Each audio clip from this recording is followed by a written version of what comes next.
In 1917, the world was burning. World War I had turned Europe into a battlefield of empires. Britain was desperate, its resources stretched, its future uncertain. But behind the trenches and gunfire, a quiet decision was being prepared.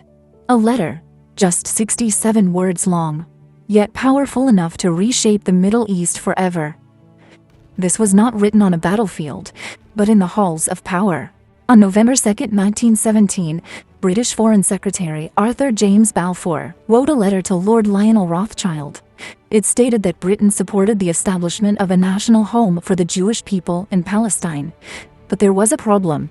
Palestine was already home to over 90% Arab population. Their consent was never asked. Their future was never discussed. A promise was made. On land, Britain did not yet control. Why did Britain do this? The answer lies in strategy, not sympathy.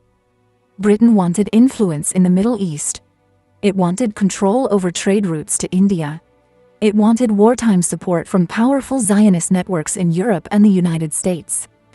The Balfour Declaration was diplomacy disguised as idealism, a wartime calculation, not a humanitarian gesture.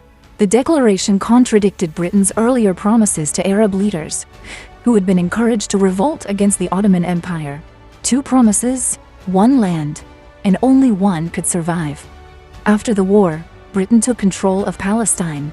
Jewish immigration increased, tensions grew, protests turned into violence. The seeds of conflict had been planted. The Balfour Declaration ended with a sentence promising not to harm the rights of existing communities. History shows it failed.